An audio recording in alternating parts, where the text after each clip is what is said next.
आज हम पढ़ेंगे इनकॉन्ग्रुएंट मेल्टिंग पॉइंट, जिसके अंतर्गत हमने सिस्टम लिया है सोडियम क्लोराइड और वाटर का। तो फेज इक्विलिब्रियम, और फेज इक्विलिब्रियम में सॉलिड सॉल्यूशन और सॉलिड सॉल्यूशन में इनकॉन्ग्रुएंट मेल्टिंग पॉइंट, और उसमें जो उदाहरण लिया है वो लिया है सोडियम क्लोराइड वाटर सिस्टम का, सोडियम क्लोराइड जल तंत्र। तो हम सबसे पहले बात करते हैं ठोस विलयन की। ठोस विलयन होता क्या है? जब दो ठोस का समान मिश्रण ठोस विलयन कहलाता है। तो जब हम दो ठोस लें, माना कि ठोस ए और ठोस बी है, और इनसे एक मिश्रण बनता है जो कि समांग होता है, यूनिफॉर्म होता है, तो इसे हम कहेंगे ठोस विलयन। ये जो मिश्रण यहाँ बना है, इस मिश्रण का जो मेल्टिंग पॉइंट है उसके आधार पर इसको दो प्रकार में बांटा गया है। पहला है सर्वांक गलनांक वाला, और दूसरा है असर्वांक गलनांक वाला, जिसे हम इंग्लिश में कहते हैं, सर्वांक को कहते हैं कॉन्ग्रुएंट मेल्टिंग पॉइंट और असर्वांक को कहते हैं incongruent melting point. Congruent melting point के अंतर्गत जब इसका विघटन किया जाए तो जो ठोस अवस्था है और जो द्रव अवस्था है उन दोनों का संगठन एक ही होगा। तो ऐसे को हम कहेंगे सर्वांक गलनांक बिंदु। और जब भिन्न भिन्न हो तो उसे हम कहेंगे असर्वांक गलनांक यौगिक या असर्वांक गलनांक बिंदु, जिस पर यह इस मिश्रण में यह जो भिन्न भिन्न संगठन वाला होता है उसमें बदलता है। सर्वांक गलनांक का जो उदाहरण हम देख चुके हैं पहले, वो है जिंक मैग्नीशियम सिस्टम, और अभी हम देखेंगे असर्वांक गलनांक बिंदु का जो उदाहरण है वह है सोडियम क्लोराइड जल तंत्र। तो बात करते हैं असर्वांक गलनांक बिंदु की। एक ठोस प्रावस्था का स्थिर ताप पर अन्य ठोस एवं द्रव में विघटन होने पर यह ताप असर्वांक गलनांक बिंदु कहलाता है, एवं विघटित होने वाला यौगिक असर्वांक गलनांक यौगिक कहलाता है। विघटन से पूर्व एवं पश्चात विघटित होकर बनने वाले ठोस एवं द्रव का संगठन भिन्न भिन्न होता है। तो देखिए, उदाहरण के तौर पे हमने ये ठोस लिया, और जब यह विघटित होगा ठोस बी में एवं द्रव सी में, तो इनका जो संगठन है वह अलग अलग होगा, एक नहीं होगा। अगर यह अलग अलग है तो ऐसा यौगिक असर्वांक गलनांक बिंदु वाला होगा, अगर ये सेम है तो सर्वांक गलनांक बिंदु वाला होगा। तो यह जो विघटन है मेरिटैक्टिक या पेरिटैक्टिक अभिक्रिया कहलाता है। तो इसे हम क्या कहेंगे? मेरिटैक्टिक या पेरिटैक्टिक अभिक्रिया। और वह ताप जिस पर यह विघटन होता है वह पेरिटैक्टिक ताप कहलाता है। जब हम बात करते हैं पेरिटैक्टिक ताप पर या पेरिटैक्टिक बिंदु की, तो देखिए उसमें तीन जो प्रावस्थाएं हैं वह साम्य में होंगी। तो पेरिटैक्टिक बिंदु पर तीन प्रावस्थाएं साम्य में होती हैं: ठोस, विघटन के पश्चात बना ठोस एवं द्रव। अब हम बात करेंगे सोडियम क्लोराइड और जल तंत्र की। तो सोडियम क्लोराइड और जल तंत्र के बारे में हम देखते हैं कि यहाँ इस जगह जल है, अर्थात इस जल में किसी भी प्रकार से NaCl का प्रतिशत उपस्थित नहीं है, अर्थात यहाँ जल है। और जैसा कि हम जानते हैं जल का हिमांक 0 डिग्री सेंटीग्रेड होता है, अर्थात इसके नीचे जाएंगे तो बर्फ यानी कि सॉलिड में ये कन्वर्ट होगा, और यही इसका गलनांक है। इसके ऊपर जाएंगे तो ये जल में या द्रव में कन्वर्ट होगा। तो ये बिंदु है जिसे हमने नाम दिया है ए, और यहाँ तापक्रम है 0 डिग्री सेंटीग्रेड। और ये बिंदु है बी, और ये बिंदु है सी, और यह बिंदु है डी। तो हम बात करते हैं बिंदु ए की। तो देखिए बिंदु ए पर हमें, जैसा कि मैंने अभी बताया, तापक्रम कितना है? तापक्रम है 0 डिग्री सेंटीग्रेड। 0 डिग्री सेंटीग्रेड, जो कि जल का हिमांक बिंदु है, अर्थात इसके नीचे जल सॉलिड अवस्था में या बर्फ जिसे हम कहते हैं अवस्था में मिलेगा।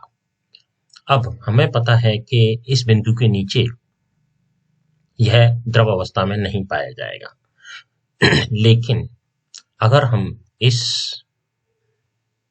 जल में NaCl मिलाएं तो देखिए इसका जो जल यानी कि जो हिमांक है वह कम होता चला जाएगा, और जैसे जैसे NaCl हम यहाँ मिलाएंगे वैसे वैसे ये कम होता जाएगा और एक अवस्था आ जाएगी, ये यहाँ ये न्यूनतम होगा, और इसके नीचे अगर हम मिलाते हैं तो यह सॉलिड अवस्था में मिलेगा।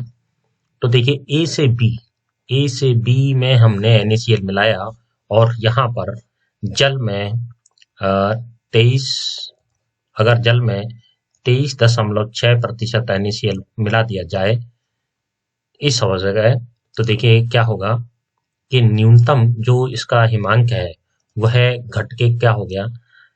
नेगेटिव हो गया, -21.2 डिग्री सेंटीग्रेड। ये हिमांक में इसके कमी हुई।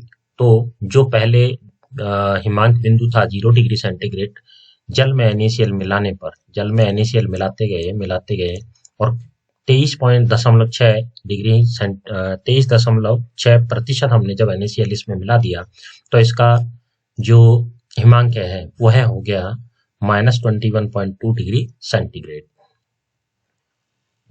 लेकिन इसके नीचे यह बर्फ अवस्था में मिलेगा।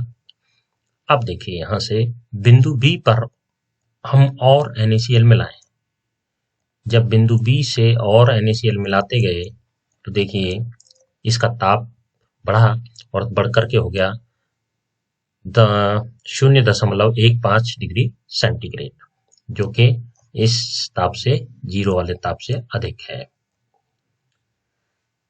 तो देखिए हमने क्या देखा, बिंदु ए पर 0 डिग्री सेंटीग्रेड जल का हिमांक बिंदु है, फ्रीजिंग पॉइंट कहते हैं जिसे। अब हमने इसमें मिलाया, NaCl मिलाने पर हिमांक में अवनमन, और कितना अवनमन हुआ?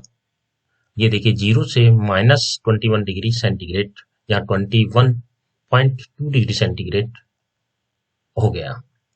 अब बिंदु बी से और NaCl मिलाने पर हिमांक कहाँ जाएगा? बी से सी तक बढ़ेगा, और देखिए यहाँ इसमें वृद्धि हुई, तो तापक्रम हो गया आपका 0.15 डिग्री सेंटीग्रेड। अब देखिए हम बात करते हैं बिंदु ए पर। बिंदु ए पर अगर हम बात करते हैं तो देखिए यहाँ कंपोनेंट है हमारा 1, क्योंकि यहाँ हमारे पास में जल ही जल है और इसमें कोई भी NaCl उपस्थित नहीं है। तो देखिए कंपोनेंट 1 है और फेज हमारा ए बिंदु पर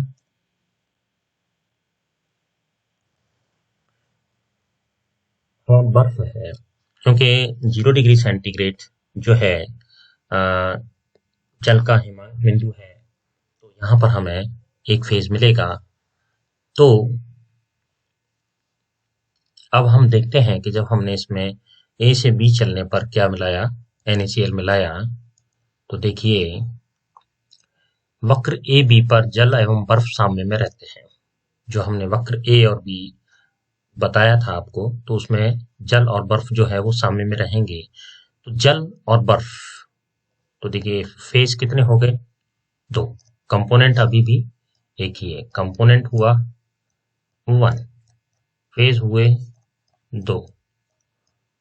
तो डिग्री ऑफ फ्रीडम जब हम निकालेंगे इसके, तो डिग्री ऑफ फ्रीडम निकलेंगे 1,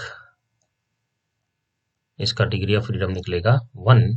तो ये सिस्टम जो हुआ वो आपका बना मोनोवेरिएंट, सिस्टम आपका बना मोनोवेरिएंट। देखिए एक चर या मोनोवेरिएंट। अब बिंदु बी से सी तक ये आपका सॉल्युबिलिटी कर्व है, जहां पुनः आप, क्योंकि यहाँ वक्र पर साम्यावस्था में रहती हैं तो प्रावस्थाएं, अतः डिग्री ऑफ फ्रीडम 1 होगा। लेकिन जब हम बात करते हैं बिंदु बी की, देखिए ये बिंदु बी जो है, बिंदु बी,